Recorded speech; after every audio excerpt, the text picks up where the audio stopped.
Amici delle due ruote, ben ritrovati a questo nuovo appuntamento. Questa prova è dedicata alla Triumph Tiger Rally 1200 Explorer. Vediamo come va dopo la sigla.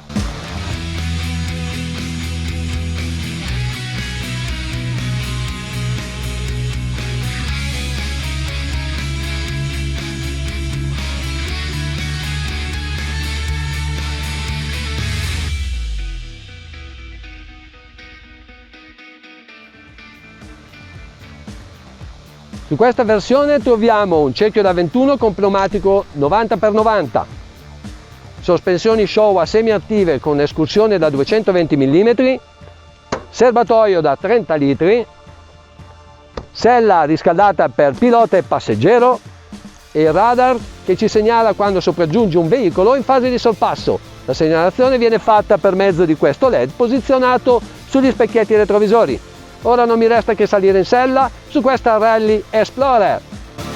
Avendo già recensito la Tiger 1200 GT Pro, la quale si accomuna in molti dettagli tecnici con questo modello, in questa occasione vi parlerò delle sole reali differenze. Ora mi recherò in un luogo dove altri vorrebbero andare a bordo di questa Maxi Enduro. Con una motocicletta di questo segmento, equipaggiata con pneumatici idonei anche per un utilizzo off-road, mi aggrego ad altri biker ansiosi di avventurarsi lontano dalle lingue d'asfalto. Tra loro qualcuno in sella ha una Tiger 1200 Rally Pro, versione meno ricca di accessori e con un serbatoio da 20 litri. Dopo esserci consultati sul tracciato e sul tipo di mappa da utilizzare, percorriamo gli ultimi metri di strada asfaltata. Con la mappa off-road selezionata da fermi, la molla dell'ammortizzatore posteriore si scarica automaticamente. Il peso viene così trasferito maggiormente al posteriore, alleggerendo l'avantreno. Questo assetto facilita il superamento degli ostacoli riscontrabili durante il percorso, garantendo al tempo stesso maggior trazione alla ruota posteriore. La scorrevolezza delle sospensioni è davvero ottima, si supera con disinvoltura ogni tipo di avvallamento. Differentemente dalla versione più stradale con cerchio da 19, l'escursione sulla Rally arriva a 220 mm. Volendo affrontare lunghi tratti lontano dalle zone trafficate, è buona norma osservare alcune semplici regole. Tra le più ovvie considero quella di non viaggiare soli e di portare nelle valigie o nel zainetto acqua, indumenti antipioggia e tutto l'occorrente per una riparazione di fortuna. La mole di questa moto può apparire eccessiva in un utilizzo off-road. In realtà bastano poche centinaia di metri per raggiungere quella tranquillità necessaria per godersi il panorama. L'altezza della sella, posta a 870 mm da terra, è la sola cosa da tenere in considerazione quando ci si ferma su di un terreno irregolare e scivoloso. Il motore sembra elettrico, si può aprire il gas senza sentire la ruota posteriore perdere aderenza con troppa facilità.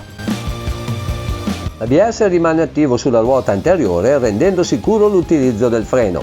La pompa Magura si rivela perfetta nella progressione di intervento. La ruota posteriore è controllata dal polso e dalla sensibilità del piede destro nell'utilizzo del freno. Anche i meno esperti possono prendersi qualche rischio nel voler far derapare la ruota posteriore.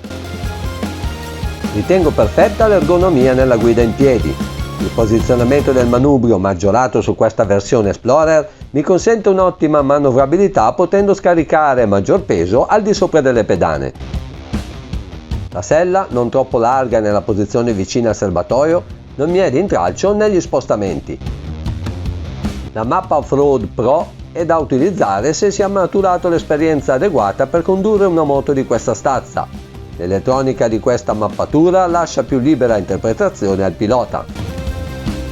Questa nuova Tiger 1200 Rally Explorer è in grado di portarci dove il panorama rasserena la mente e la fauna inaspettatamente ci dà il suo benvenuto.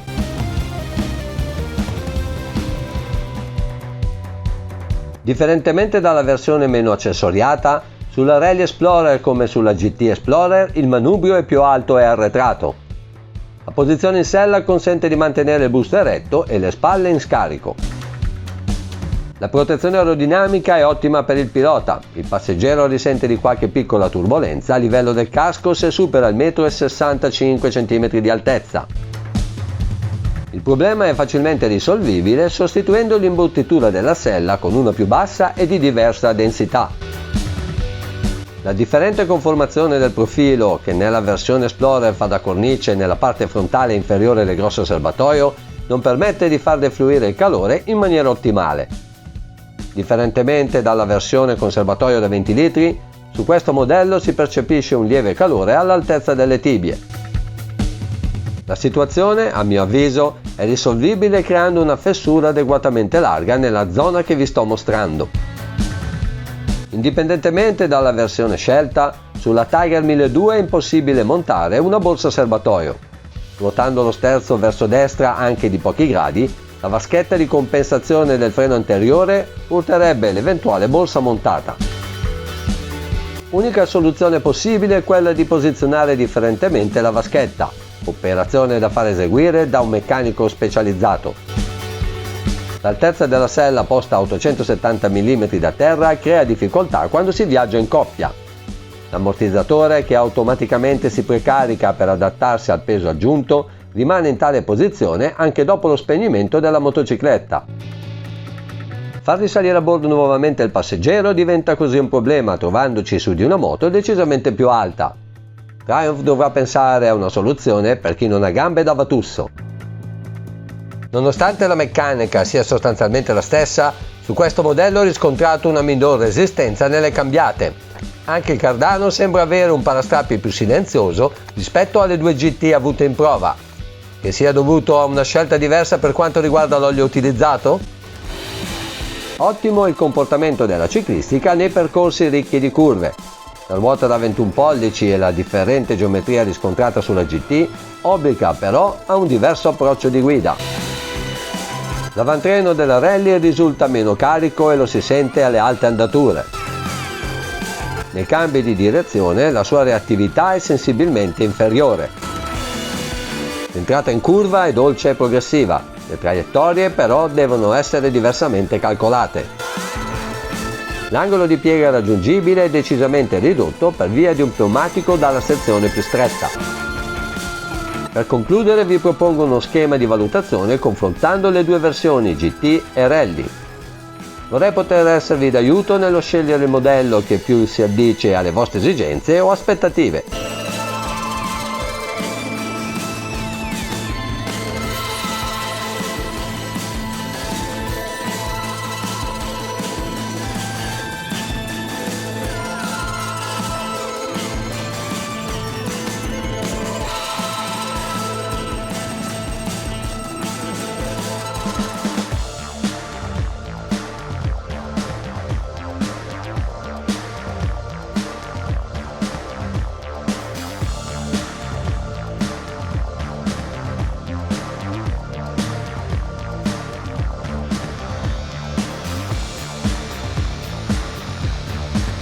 Ringrazio chi mi sta seguendo e rinnovo il mio invito a iscriversi al canale per non perdere le prossime recensioni. Un saluto da Jumbo Test!